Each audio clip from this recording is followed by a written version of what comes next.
Hi, this is Mrs. Katz, and I am going to be reading you the first part of Inside Out by Terry Truman. So just listen carefully. You're worthless, Dirtbag says. Zach tries to ignore him. But then Rat, you need to die, wastoid. Zach stares at the rifle he holds in his hands and takes a deep breath, slowly turning the weapon toward himself. Yeah. Die, wastoid, Dirtbag says, almost like he's whispering something sweet and kind, almost like he's Zach's friend. Die! Screams Rat. Zach hesitates, thinks about his mother for just a moment, and then looks at the rifle again. He cocks the weapon and lifts it up, taking the muzzle into his mouth. And that's a preface, sort of. This is actually chapter 1. All I want is a maple bar. But I don't think these kids with the guns care about what I want. I didn't even look up when they first walked into the coffee shop, even though the little bell on the door went ting-a-ling. But now I look. This is a robbery, yells the taller, older-looking kid holding the black gun. He's around my age, maybe 16. The other kid's hand is shaking, and the little silver gun he's holding is shaking too. He looks younger than the first kid. They both look mad, mean too. We're just here for the cash registers, yells the older kid. You all just sit tight. I glance out the window, and I see a lady in a blue car. Her mouth has dropped open, and she's staring at us. Now she's talking on her cell phone as she speeds away. I look back at the robber kids. I don't think they saw the lady in the car. I look around at everybody else in this place, and they all look scared, so I'm trying to look scared too. I mean, I guess I'm scared, but this all seems so normal to me. The thing is, I'm used to seeing and hearing really weird stuff, so this doesn't feel that strange to me at all. It feels familiar, but it's probably weird to everyone else because they're freaking out. The two suits sitting at the table against the wall are white as ghosts. One of them is fat. I don't want to be rude, but he is. His white shirt is stretched tight over his big belly, and his tie doesn't reach his belt. The other one is skinny. They remind me of these two old movie characters, Laurel and Hardy, who were a skinny guy and a fat guy too. Laurel and Hardy are my favorites because they're always arguing and the fat guy yells and the skinny guy starts bawling like a baby. But the fat suit here in the coffee shop isn't yelling, and the skinny suit isn't crying. At least not yet. Two old ladies sitting at the table next to the two suits are quiet and sit very still. I have to stare at them for a few seconds to be sure they're even real. Finally, one of them blinks, but I'm not sure about the other one. The girl and guy who work behind the counter are frozen like statues. Even though I sit here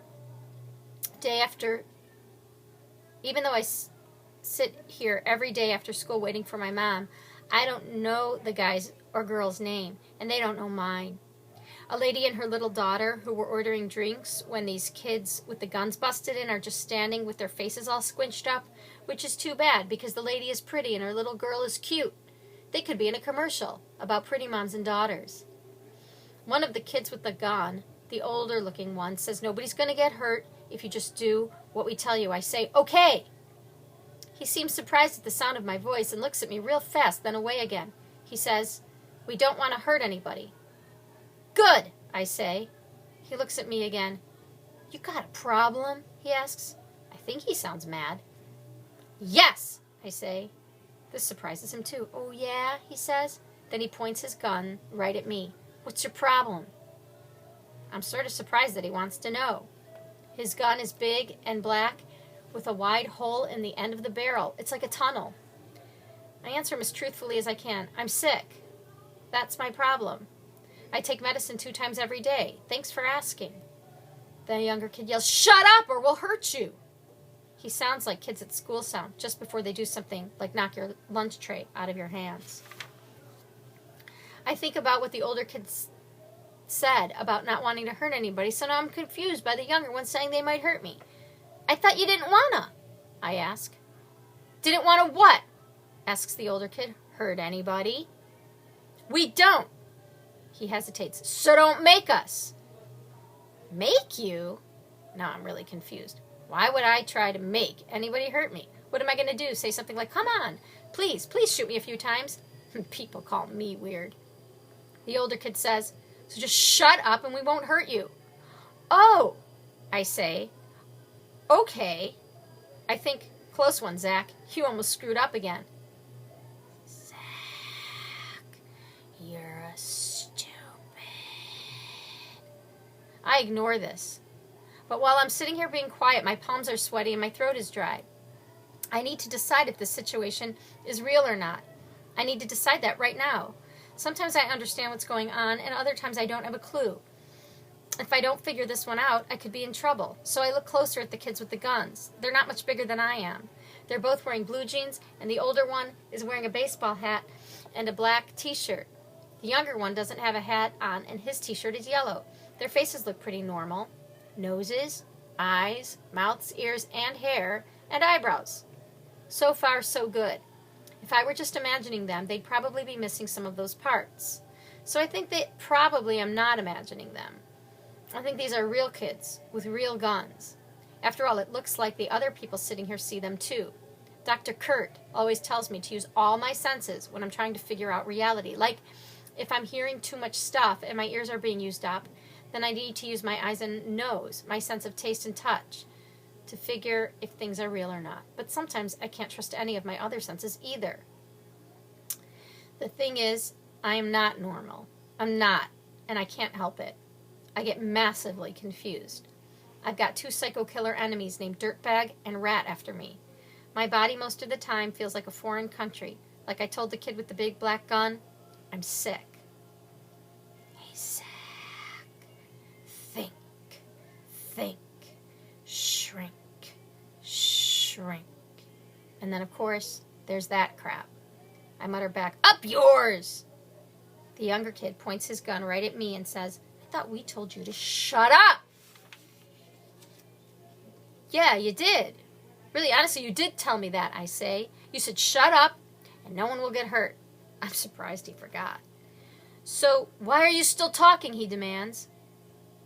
Maybe this is one of those times when someone asks a question but doesn't really care about the answer. He's not really expecting me to answer. I better shut up just to be safe. Hey, Zach.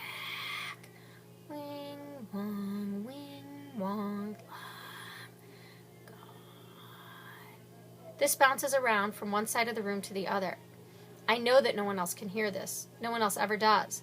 I glance at the two businessmen across from me. The skinny one just stares at the table. He looks pale and he's shaking. The fat one looks like he would shoot me if he had a gun. Somehow I always make people mad. I don't know why. I point over at the fat suit and I say to the robbers, does he look mad to you? The robbers, both of them, turn and look, pointing their guns at him. The older kid asks the fat suit, are you a hero? You gonna give us a problem? When the fat suit opens his mouth to speak, his words squeak out of him, no way, no sir! He looks back at me again, his face all twisted up, his mouth pinched real tight and his eyes bulging even more than before. I can't tell if he's sorry or if he wants to kill me. When I look at other people, I usually don't know what they're feeling. Most times, I can't tell what I'm feeling.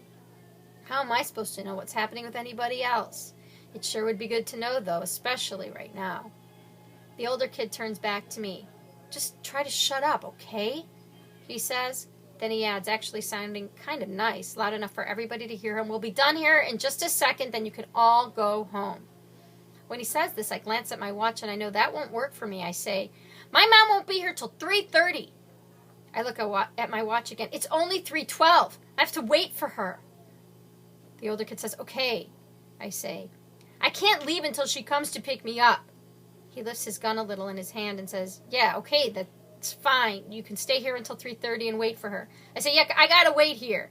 I can't be home alone anymore, even though she got rid of our rifle. So this is where she meets me. She picks me up here every day after school, and then I take my medicine right away. I have to shut up! The younger kid screams. The whole room jumps, even the statue ladies. His words echo, shut up! Shut up! Shut up! I do it. I shut up right away. The older kid says, you gotta be quiet, okay? I nod my head yes so that I won't have to be talking. The younger robber yells at the girl behind the counter, hurry up! As she takes money out of the cash register, she tries to move her hands faster, shoving the bills into one of the white paper bags they use for giving you maple bars and stuff. I love maple bars. Suddenly, 3 cop cars screech to a stop right outside, their lights flashing red and blue, red and blue, red and blue. Woo! The 2 kids with the guns start yelling, "Everybody! Up! Hurry up! Move it now! Now!" We're all up and moving so fast that we bump into each other as the robber kids shove us toward the back room. I glance back at the maple bars. I really want one bad. And I notice out the window the cops jumping out of their cars with their guns. The robber kids look freaked out. Their eyes are huge and scared. The older one's face is sweaty, and the younger one's face is real red. The older kid yells, "Hurry up!" and pushes the fat suit, who stumbles and knocks into the lady and her little girl. They bump into one of the old ladies, who almost falls. I wonder if any of us will ever meet the President of the United States. That's stupid, isn't it? I mean, why would we?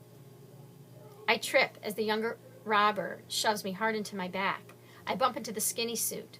This is like a kindergarten fire drill, only all of us are lots taller than little kindergarten kids would be. That's stupid too, isn't it? I mean, of course we're taller than kindergartners. I guess I look and act stupid a lot of the time. Lots of people say that to me, so it's probably true. In another few seconds, we're all crammed into this tiny back room of the coffee shop, the part in the back that you never see. I keep thinking how much farther away I am from getting a maple bar. Damn, I hate that. And that is the end of chapter 1.